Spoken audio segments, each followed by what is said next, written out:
Et si on mettait un peu de 3D dans OBS Studio? Par exemple, à chaque nouveau sub, faire interagir votre webcam en 3D avec d'autres éléments, comme ceci. Eh bien c'est possible avec Polypop. En fait, Polypop peut même s'utiliser indépendamment d'OBS, c'est aussi un logiciel de streaming complet, mais tout ce qu'on pourra y faire sera utilisable et transposable sur OBS, donc on va jeter un œil à ce qui sera peut-être le futur du streaming.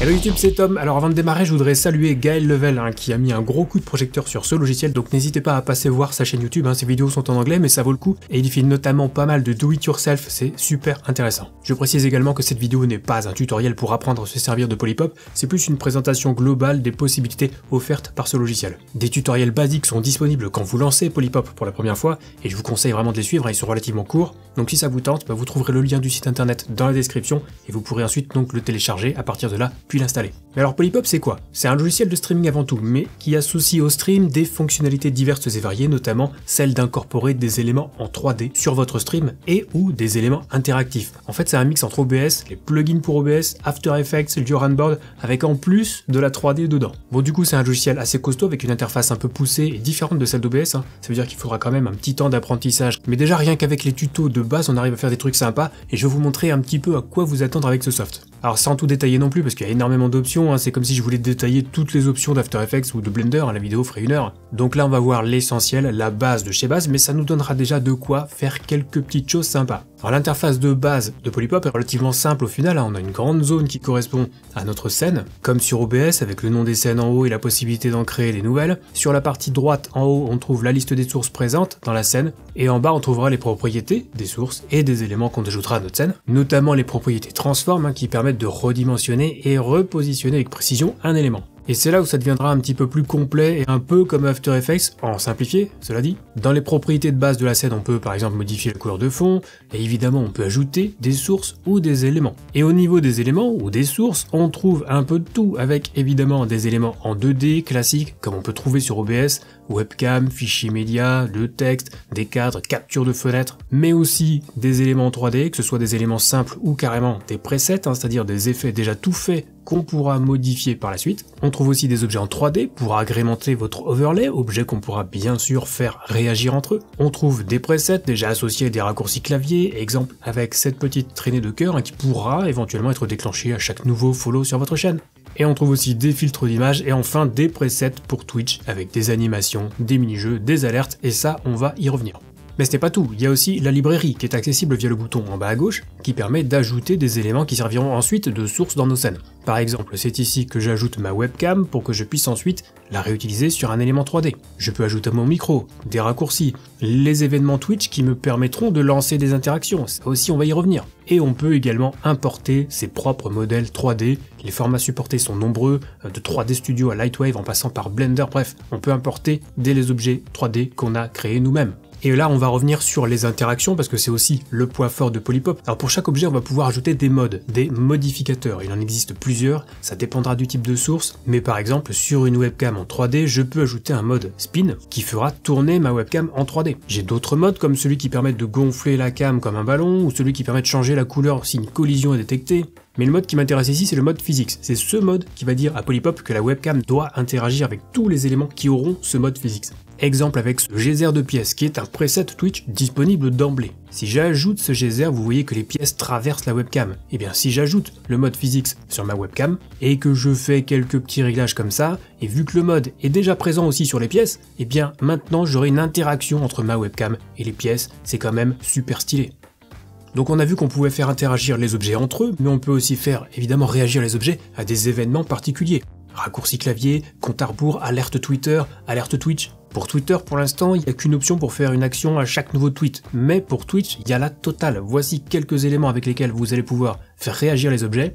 Le nombre total de vues de la chaîne, le nombre de followers, le nombre de subs, chaque nouveau follow, le nouveau sub, les bits, les raids, les points de chaîne, une commande dans le chat. Et je n'ai pas tout cité, mais vous aurez compris qu'on va pouvoir faire réagir nos éléments avec à peu près tout ce qui se passe sur notre chaîne Twitch. Le principe est simple et fonctionne avec n'importe quel déclencheur. On va pouvoir relier chaque événement à un élément de notre scène avec un simple fil. Vous allez voir, c'est hyper simple. Exemple, je veux associer un raccourci clavier à ma webcam pour l'afficher ou la masquer. Dans la librairie, je vais ajouter un raccourci, donc hotkey, je vais lui assigner la touche plus de mon clavier et je vais aller connecter l'action appuyer, donc press, à l'option de visibilité de ma webcam. Je choisis toggle on-off pour alterner entre afficher et masquer et voilà, à chaque pression de la touche plus, je pourrai afficher, masquer ma webcam. Autre exemple, je veux qu'à chaque nouveau sub sur Twitch, il y ait un geyser de pièces et que ma webcam tourne sur elle-même. J'ai déjà ajouté les modes spin et physics à ma webcam et ajouté le geyser, j'ai fait quelques petits réglages aussi. Donc il ne me reste plus qu'à connecter l'ensemble à l'événement nouveau sub sur Twitch. Donc je vais aller dans la librairie, j'ajoute la catégorie Twitch Alerts, il faudra évidemment connecter son compte Twitch pour que ça fonctionne. Dans la section Alerts, je vois la ligne On New Subscription, je vais tirer une ligne vers toutes les actions que je veux lancer. Le spin de la webcam, lancer les particules, lancer les pièces et même carrément jouer un petit son. Un événement, 4 traits, 4 actions, et si je fais le test en simulant un nouveau sub, j'aurai la totale comme vous pouvez le constater. Donc les interactions c'est fait, vous avez vu qu'il y a quand même un sacré potentiel, mais pour intégrer une scène que vous avez réalisée sur Polypop dans OBS Studio ou Streamlabs Desktop d'ailleurs, c'est possible. Au même titre qu'OBS dispose d'une fonction de caméra virtuelle, c'est-à-dire qu'OBS peut se comporter comme si c'était une webcam et afficher une scène complète dans n'importe quelle appli qui utilise une webcam, Skype, Zoom ou Discord, Polypop dispose aussi d'une caméra virtuelle. Donc admettons que j'ai une scène toute prête avec ma webcam et un émetteur d'objets 3D qui réagissent tous les deux à chaque nouveau sub Twitch. Je vais sur OBS, j'ajoute dans ma scène une source périphérique de capture vidéo, je la renomme, et dans le menu déroulant, je vais aller chercher Polypop Caméra. Évidemment, là, je vais avoir l'image d'attente puisque j'ai pas encore lancé la caméra virtuelle sur Polypop. Alors, il me reste juste quelques réglages à faire. Je vais choisir une résolution personnalisée, mettre en 1080p 60 images par seconde. Et dans le format vidéo, je vais sélectionner ARGB et ça, c'est très important. Donc, je retourne sur Polypop, je passe en bas sur Go Live, puis je clique simplement sur VCam et boum, caméra virtuelle enclenchée et visible sur OBS. Et voilà, tout ce que j'ai fait sur Polypop est désormais transposable sur OBS. Alors attention, la caméra virtuelle ne vous donnera que la scène active sur Polypop, donc il faudra peut-être jongler entre Polypop et OBS pour changer de scène, ou définir un raccourci clavier pour changer de scène. Mais vous avez compris l'idée, et le principal à retenir, c'est qu'on peut lier les deux logiciels. Et alors évidemment, Polypop a ses avantages, mais aussi ses inconvénients.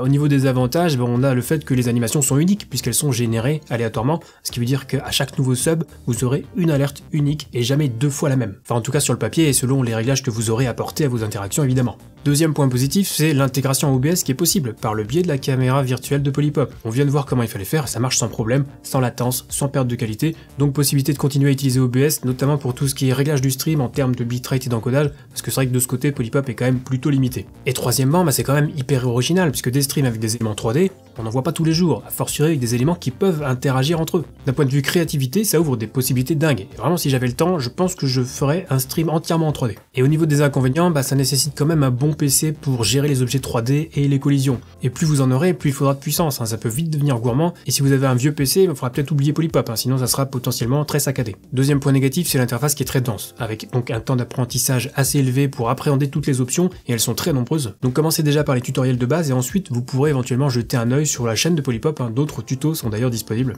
Et enfin, un autre avantage, mais qui peut être aussi un inconvénient, c'est que si on veut faire nos propres modèles, à savoir créer des objets en 3D, que ce soit sur Blender ou autre, on peut, mais ça s'apprend pas en une journée. Alors on a déjà de quoi faire avec les éléments disponibles de base, mais c'est vrai qu'avoir son logo en 3D ou ses émotes en 3D, ça serait quand même très fort pour ensuite les intégrer à Polypop. Et voilà pour la présentation donc de Polypop, qui donne peut-être un aperçu de ce que seront les streams du futur, avec toujours plus d'interactions possibles entre le stream et les spectateurs. À mon sens, c'est ce vers quoi il faudra s'orienter à l'avenir, parce que si on continue dans la direction actuelle, on risque peut-être de s'enfermer dans du stream à papa, qui va ressembler à de la télé, et où les seules interactions seront les alertes Twitch. Donc la 3D, peut-être pas forcément, mais les interactions, c'est un grand oui. Et voilà qui conclut cette vidéo de présentation. Si elle vous a plu, n'hésitez pas à laisser un petit pouce vers le haut, à vous abonner à la chaîne et activer la cloche pour ne pas rater les prochaines sorties. Et vous savez quoi ? Si vous avez des questions concernant le streaming, vous avez 3 options. Venir me les poser quand je suis en live sur Twitch, rejoindre gratuitement le Discord communautaire The Obsolete Gaming, ou faire une réservation en ligne avec l'un de nos spécialistes si vous cherchez du support personnalisé pour votre stream ou votre matériel. Tous les liens sont évidemment dans la description juste en dessous, comme d'habitude. Sur ce, c'est la fin de cette vidéo, on se retrouve très vite pour la prochaine, et d'ici là, bon stream.